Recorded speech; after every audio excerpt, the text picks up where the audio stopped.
प्रकार है, यदि यज्ञम कुर्यात मम सहमति गणियात। कन्या कहती है यदि यज्ञ आदि करे तो मुझे साथ में लेके करे।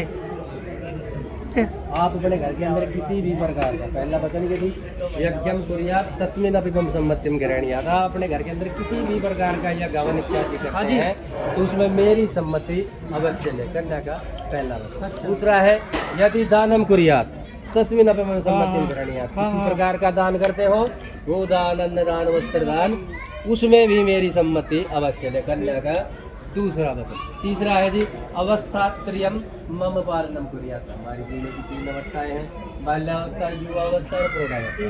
कन्या कहती है बाल्यावस्था तो मेरे पिताजी की यहीं व्यतीत हो गई, बच गई युवावस्था, और प्रौढ़ावस्था में आप मेरा पालन करें तो मैं आपके बाह्यंग हूँ। कन्या का तीसरा वचन।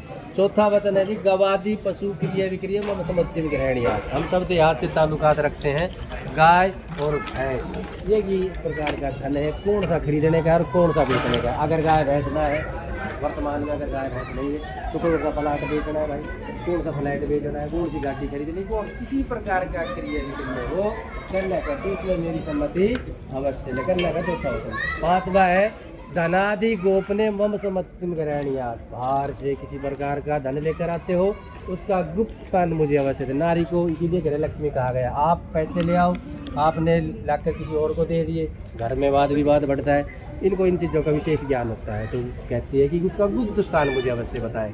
ठीक है, कन्या का पांचवा वचन। छठा वचन है जी वसंत आदि 6 ऋतुषु मम पालनम कुर्यात्। कन्या कहती है भारत ऋतुओं का देश है, सभी को पता ऋतुओं का देश है भारत।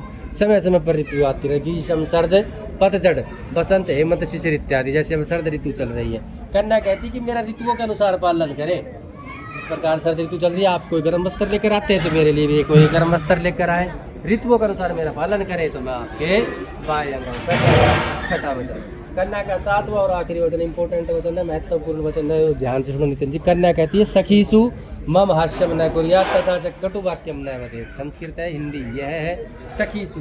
मैं जहाँ कहीं भी अपनी सखी सहेली या हम उम्र चाची ताई बुआ बहन इत्यादि के साथ खड़ी हूँ, आप मुझे वहाँ पर हास्य का पात्र नहीं बनाएगा। इस प्रकार का हास्य न हो, इस प्रकार का विनोद न हो जैसा द्रौपदी ने किया, महाभारत रची गई थी। इस प्रकार का हास्य न हो, मेरे हृदय को बुरा लगे।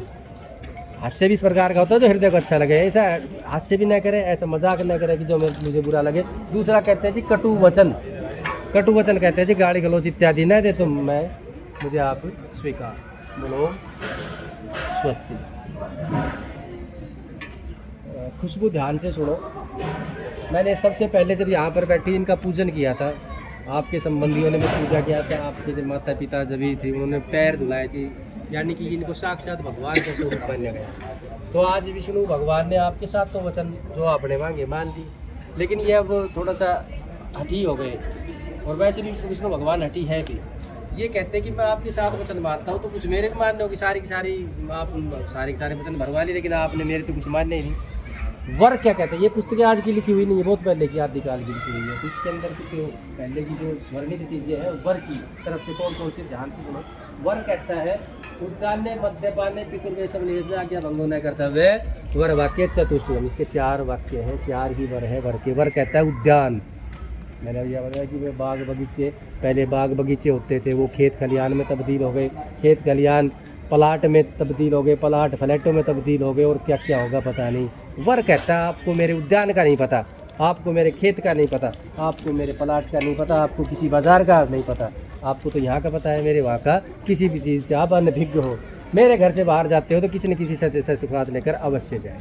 वर का पहला वचन। दूसरा वचन है वर मद्यपान ने। किसी व्यक्ति ने भी अगर शराब का सेवन कर रखा है, वह मेरा संबंधित, मेरा कुछ भी लगता हो, मेरा सगा हो या पराया हो, कैसा भी हो, उसके समक्ष न जाए, यानी सामने न जाए।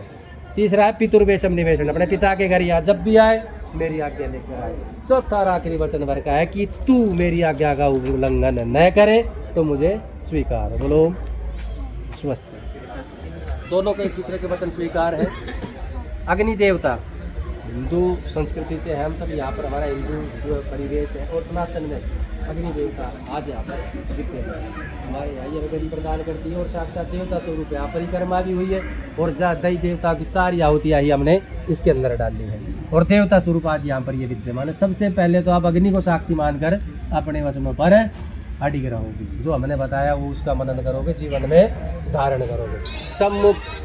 सम्मुख पूर्व दिशा है, पीठ पीछे पश्चिम, बाएं उत्तर और दाएं दक्षिण। नितिन जी दिशाएं तो 10 होती है, ईशान, अग्नि, नैऋत्य, वायव्य और आकाश पाताल। लेकिन आप जीवन में इन चारों का पूर्व पश्चिम में ही सारा जीवन निकल जाएगा, दिशाएं में इसी में जीवन निकल जाएगा।